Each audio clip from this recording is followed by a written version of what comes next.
Comment devenir le meilleur au football?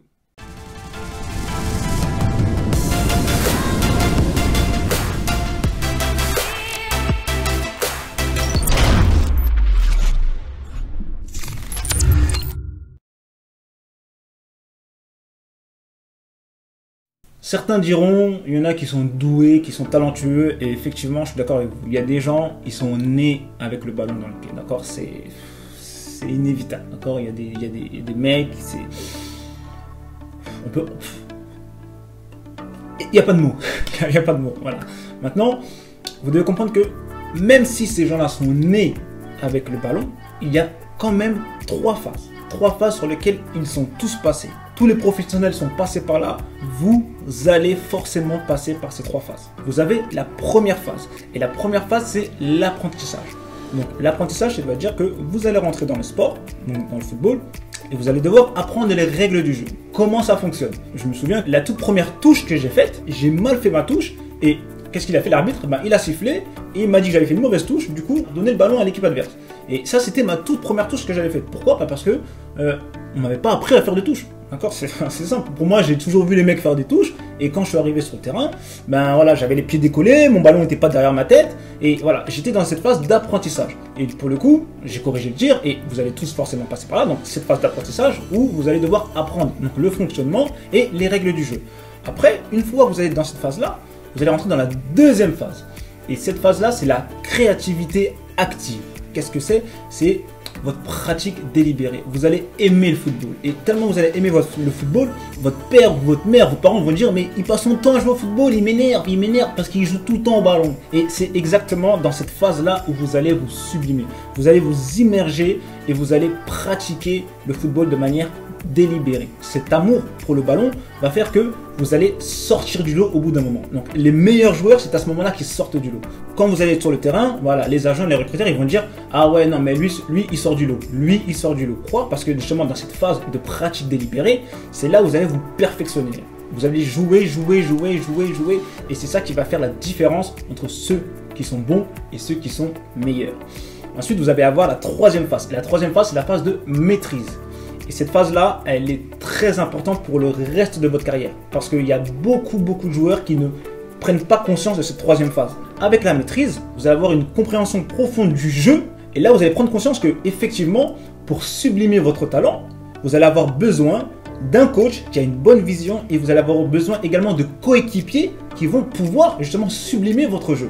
Et c'est avec cette maîtrise-là que vous allez pouvoir être le meilleur. Voilà pourquoi vous devez absolument comprendre qu'il y a trois phases et que vous allez forcément passer par ces trois phases. Tous les joueurs passent par ces trois phases-là.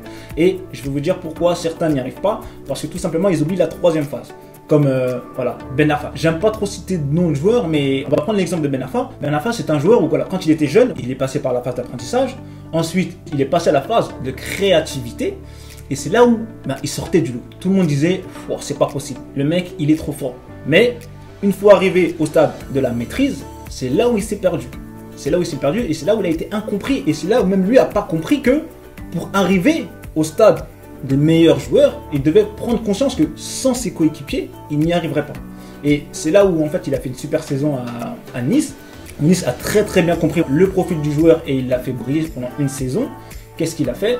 Eh ben, il a mis les joueurs qu'il fallait autour de lui pour que justement Ben Arfa puisse exploser et éblouir avec son talent. Du coup, ensuite après, bon ben voilà, il est parti au PSG. Sachez que voilà, à Nice, à ce moment-là, il avait vraiment tous les joueurs, il avait le staff, il avait le coach qui était derrière lui pour justement pouvoir sublimer son jeu. Il aurait pu faire une deuxième saison, voire une troisième saison et faire rêver tout le monde. Bref, tout ça pour vous dire que voilà, vous allez forcément passer par ces trois phases-là. Ensuite, je vais vous donner trois petites astuces dans votre phase de créativité. Donc c'est la plus importante, d'accord? C'est celle où vous allez vouloir jouer, pratiquer de manière délibérée votre football. La première astuce que je vais vous donner, vous avez la régularité. Qu'est-ce que c'est la régularité? C'est que tout simplement vous allez jouer tous les jours. Prenez le temps de jouer tous les jours. Même si vous êtes dans votre salon et votre mère a dit tu sors pas aujourd'hui, c'est pas grave. Tu prends ton ballon, tu jongles dans l'appartement, tu casses les vases, tu casses toute la vaisselle de maman, c'est pas grave, mais tu joues. D'accord? Joue. Avec cette régularité-là, vous allez vous allez grimper, mais vous allez prendre des heures et des heures, vous allez prendre de l'avance sur vos adversaires, vous allez prendre de l'avance sur vos coéquipiers, et les gens diront, mais comment ça se fait, le mec, il est trop fort? Mais parce que tout simplement, voilà, vous prenez plaisir à jouer. Donc jouez tout le temps, tout le temps, tout le temps. Ensuite, le deuxième astuce que je vais vous donner, ça va être la discipline. Certes, vous allez pouvoir tout le temps jouer, mais il faut également vous discipliner. Et pour ça, c'est-à-dire que le lundi, le mardi, le mercredi, le jeudi, le vendredi, vous allez prévoir des exercices précis pour ces jours-là. Vous ne pouvez pas jouer de manière délibérée et être désorganisé. C'est ce que les 3/4 des joueurs font. Et au final, quand ils arrivent dans un club, le coach leur demande quelque chose de précis. Forcément, là, vous allez être dérouté. Et pour le coup, vous allez repasser systématiquement par ces 3 phases, qui va être forcément l'apprentissage, ensuite la créativité et la maîtrise.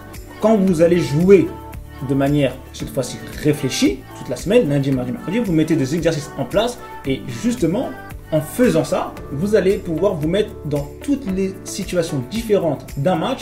Et quand vous allez arriver dans un grand club et le coach va vous demander quelque chose de précis, vous saurez par avance que vous l'aurez déjà travaillé. Donc vous n'aurez plus besoin de rentrer dans la phase de apprentissage, créativité. Mais là justement, avec les meilleurs joueurs, normalement, qui seront autour de vous, vous allez pouvoir créer et justement sublimer votre jeu. Toujours dans la maîtrise, en prenant conscience que c'est avec vos coéquipiers que vous allez pouvoir exceller et justement briller aux yeux de tout le monde. Et la troisième astuce, bien sûr, c'est la concentration profonde. Et qu'est-ce que c'est la concentration profonde? C'est que lorsque vous allez mettre vos exercices lundi, mardi, mercredi, jeudi, vendredi en place, tout ce que vous devez faire, c'est vous concentrer uniquement sur ce que vous avez à faire. Tout ce qui existe autour n'existe plus. Ça n'existe plus. La seule chose qui vous intéresse, c'est votre objectif que vous avez mis en place et que vous devez respecter. Retenez bien ces 3 astuces. Vous avez la régularité, ensuite vous avez la discipline, puis la concentration. Si vous associez ces 3 choses-là à votre créativité, vous allez tout simplement devenir le meilleur. Vous ne pourrez que devenir le meilleur. Que devenir le meilleur. Donc voilà, pour tous ceux qui nous rejoignent, je vous invite à télécharger l'ebook Centre de formation comme si vous y étiez, où je vous partage l'histoire de mon ami d'enfance qui a réussi à vivre de sa passion et tout ça sans passer par un centre de formation. N'hésitez pas à vous abonner également. Tout ça vos crampons et je vous dis au prochain épisode.